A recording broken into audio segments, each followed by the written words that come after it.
Okay. Fernando Pimentel of ThaBoxingvoice.com here with the one and only, the lovely Crystina Poncher. How you doing? I'm good. How are you? I'm doing awesome. You know how we always do when we get I know. together. That's right. That's how we do it. All right, so Manny Pacquiao versus Timothy Bradley, part 3. We spoke once, and, you know, I asked you if Floyd and Pacquiao would be a good rematch, and you said, why? We've seen it already. We've seen this one twice already, and Yes.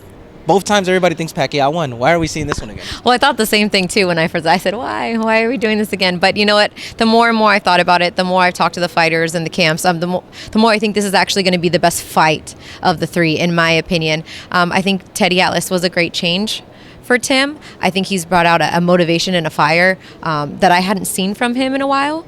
And I think that's going to make him even more better prepared for the fight. And he'll need to be, because I think Manny Pacquiao has a lot to show that he's not done. Although he says that he is in terms of his political endeavors, I think in the ring, he's going to come out with a fire. And I think that it's going to be the best fight of the 2, and seeing Freddie and Teddy in the corners. I mean, we won't be able to hear what they're saying because we'll be working there at the fight, but the people at home will definitely be in for a treat. So, do you really think Teddy Atlas will bring that much of a change in this fight? I know the first 2 times we saw Joel Diaz in the corner of Timothy Bradley. Do you really think there'll be that much change with Teddy Atlas there? Well, I think some of the problems that Tim was having with Joel was the fact that he wasn't necessarily always listening to him. Joel was giving him good instruction in the corner, but sometimes Tim would go out there and not execute what Joel was asking him to do. He would get hit, or he'd get caught up in the moment. And I think he's got a lot more disciplined in that respect with Teddy. And I think that's because he wants to show Teddy that with Teddy coming back to training, that I won't do you wrong, I won't steer you wrong. I promise to listen to what you say. And I think from that,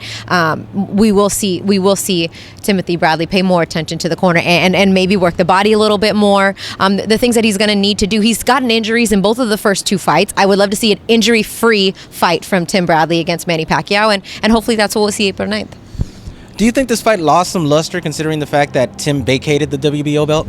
Well, I don't think he had a choice. You know, when he decided to take this fight with Manny Pacquiao, everybody knows at first it was about the money, and I'm not mad at him. You know, when fighters get towards the end of their career, I don't really think that Timothy Bradley has more that he has to prove. He's a 5-time world champion. He's fought anybody that they've put in front of him. So the fact that he took this fight for the opportunity to fight on pay-per-view for money, you know, a fight against Saddam Ali was not going to be on pay-per-view, was not going to bring in the type of money, and you have to make a decision at a certain point in your career to look out for your family and your best interest. And I think that taking this fight was that opportunity. Saddam Ali and Jesse Vargas now get to fight for the title, and cool, maybe the winner of them can maybe fight Bradley later on. But it would be hard for me if I was in Tim's position to turn down a payday like that and an opportunity to fight Manny Pacquiao. Now, so far all the questions I've been asking about have been Tim, but the obvious question now is Manny in the shoulder. Right. How do you think he's going to come? He's been off since May, since the fight with Mayweather, and it's almost a year to the date when he's going to fight again. How do you feel he's going to be? How do you see him coming out? I think he's going to be great.